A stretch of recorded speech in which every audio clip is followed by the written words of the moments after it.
I'm SD Larsen. I'm Kennedy Stricherz. We go to Benworth Middle School in Sioux Falls. We are a group exhibit in the junior division, and our topic is Billie Jean King. So this is our exhibit. Basically, our thesis is that Billie Jean King was the first woman to ever beat a man in an athletic event.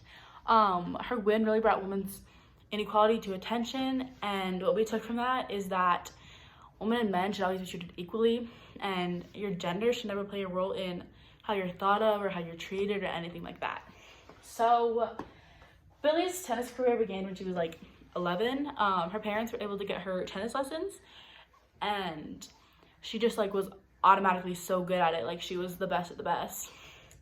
And from there, she kind of just like grew her talent and kept working at it because it was what she loved. When she was 12 years old, she wasn't allowed to be in a tennis picture at a tournament because she was wearing shorts instead of the tennis skirt all the other girls were wearing. And then experiencing discrimination again when she was at a training grounds once. They were like, she looked around and it was like all rich white men. Like there were no people of color. They were all put together and they were all like wealthy and stuff. And she was like, this isn't me.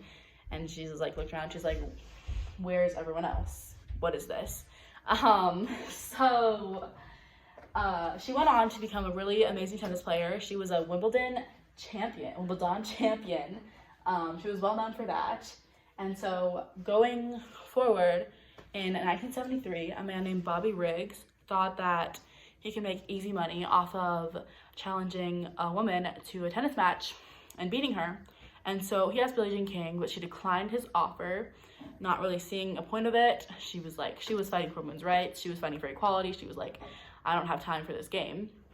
But a woman named Margaret Court, who didn't really care about women's rights. She wasn't really a feminist. She just wanted to make some money. It was like, okay, whatever. But she ended up losing pretty badly to Bobby Riggs in what they called the Mother's Day Massacre.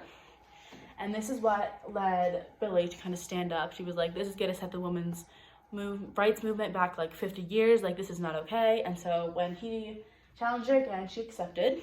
It was a $100,000 tennis match. It took place in the Astrodome in Houston, Texas. There were like 30,000 people in the stands, not to mention the 90 million television viewers. It was like a really huge deal.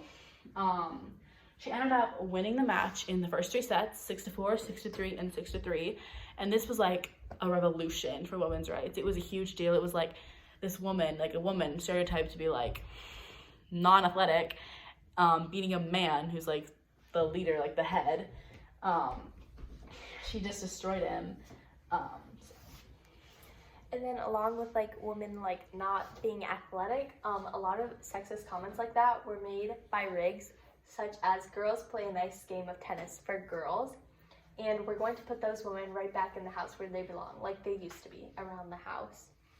And a lot more sexist comments like that were made by him, and she didn't like let that affect her. She didn't let that make her small or like define her worth or anything.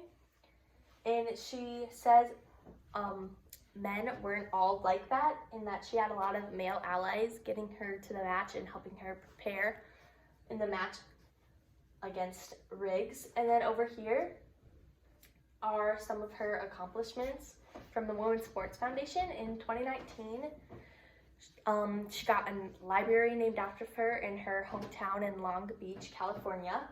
And in 2019, ESPN established the Billie Jean King Youth Leadership Award.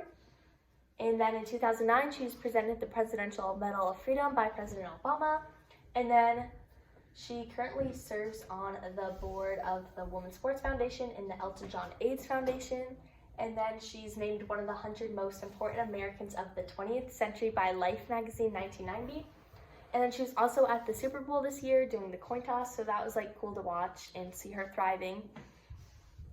And then under this section, Fighting for All, she just says that she wasn't just fighting for a woman, she was fighting for people of color, and that she just believes everybody should equal no matter what you believe in, no matter what gender you are, no matter what color you are. And she just says that everybody's equal and we shouldn't be discriminated against our differences in our talents. And then she's won a lot of matches after the Battle of the Sexes and before that, and she's won a lot of awards during her fight for women equality. And then she experienced a lot of discrimination, and she never let that affect her. And she just really proved that she can like do anything, a woman can do anything, and she really helped the fight for equality. And then we just think that like gender doesn't matter and that women should be equal, everybody should be equal to each other. No matter what we think, she was just a really good example of how women's inequality is still a thing and it should still be fought for no matter what, until we reach that point, you know?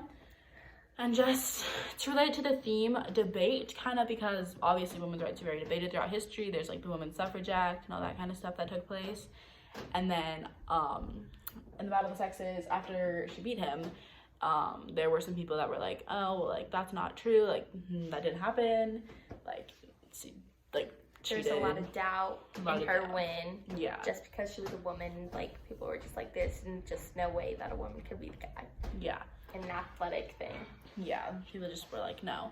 And then diplomacy, because a fun fact is that after the Battle of the Sexes, Billie Jean King and Bobby Riggs actually became really good friends. He went on to kind of be like a huge advocate for women's rights, and a lot of people kind of followed in his lead. And then, like, once he kind of accepted her win and, like, changed his perspective on how women should be thought of, that, like, the world kind of did, because they kind of thought, wow, the guy that lost believes that women should be equal. Like, yeah, like, me too. And that gender shouldn't determine a thing. She kind of just made a huge difference. She left an impact, and she's still fighting today and still making a difference. She is amazing.